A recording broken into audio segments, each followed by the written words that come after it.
Continuing north along National Highway 345 from Juji County, before I knew it, I was back within the borders of Gansu Province.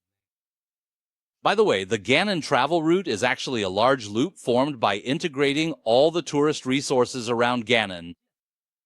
This loop always weaves through 3 different provinces.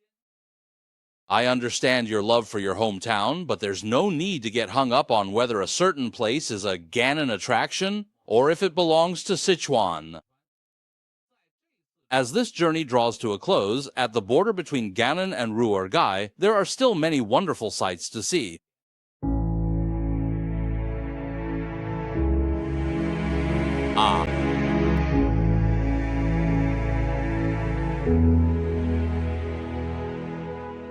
Along the way, we will continue to experience the vast green grasslands, explore the rich cultural history of the Yellow River, and feel the sacredness of Tibetan Buddhism in the hearts of the Tibetan people.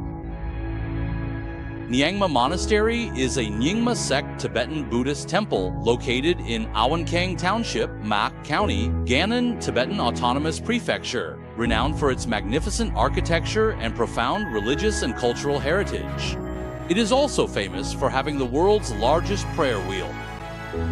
This enormous prayer wheel stands about 50 meters tall, weighs around 300 tons, and houses 110,000 volumes of scriptures inside. The base of the prayer wheel is adorned with reliefs of the 12 Chinese zodiac animals, reflecting the fusion of Tibetan Buddhist culture and traditional Han Chinese culture. Believers and visitors usually find the relief of their own zodiac sign and help turn the prayer wheel. This is done to pray for good fortune and auspiciousness.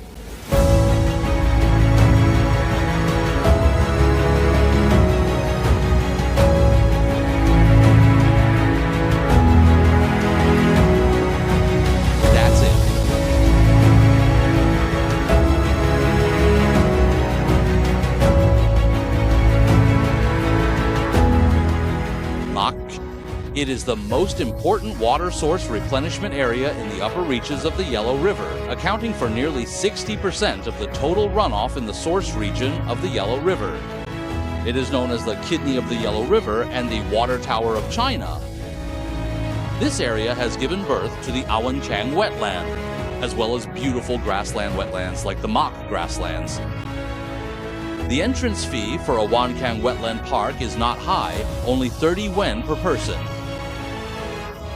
Walking along the boardwalk and looking into the distance, the Awankang wetlands stretches wide, with vast waters and winding rivers.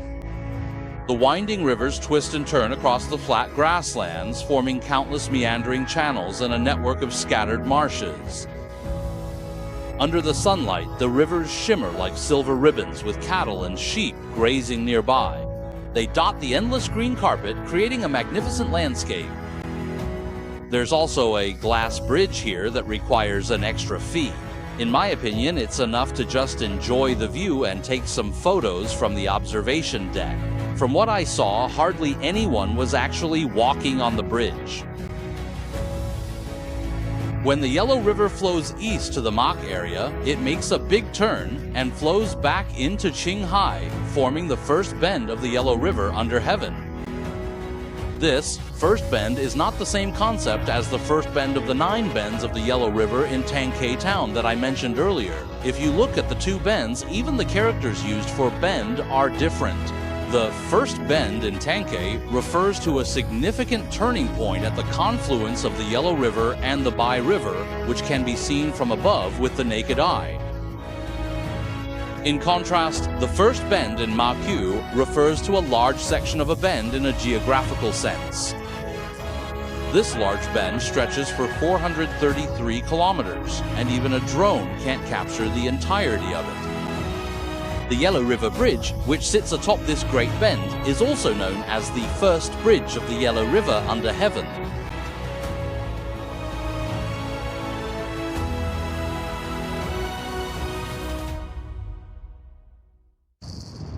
I've mentioned many times in my videos that the joy of self-driving trips lies in the journey itself. Don't just rush from one checkpoint to another, learn to discover some hidden, lesser-known places. Even if these places don't have a name, at that moment they belong to you alone.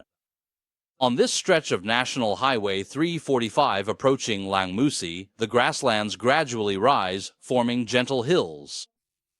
I slowed down, searching for the entrance to this hidden paradise.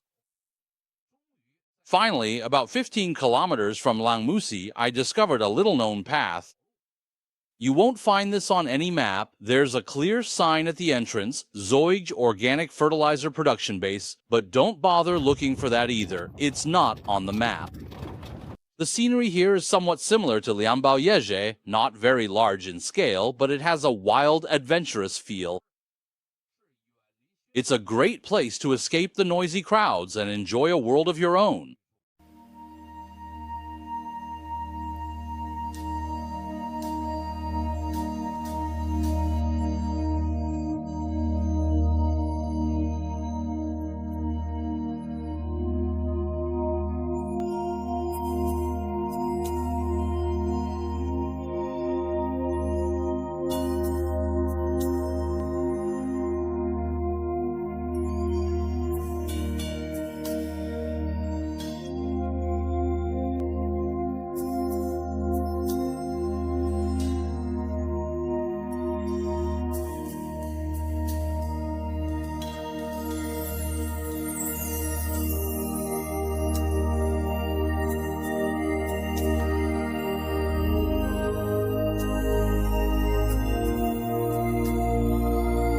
Aya, let me carefully pull you up. Slowly. Mahajai.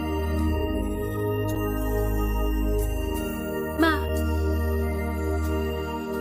You can't really call this place beautiful, but it's full of wildness. Look, there are even marmots. This place is unknown to most and there's no cell signal, but it's only 2 kilometers from National Highway 345, so it's very safe. We really love this place, so after visiting Langmu Temple, we came back here again. You know, whenever I have some free time, I just want to cook. We've finished all the beef and ribbon fish, so let's have something vegetarian. Spicy potatoes and braised tofu with scallions are dishes we love to eat at home. Out here in this tranquil wilderness, they somehow taste even better than at home. Hehe, I think you would definitely love this place too. You can still send me a private message and I'll share the location with you. In the next episode, we'll be heading to Langmu Temple, so please stay tuned.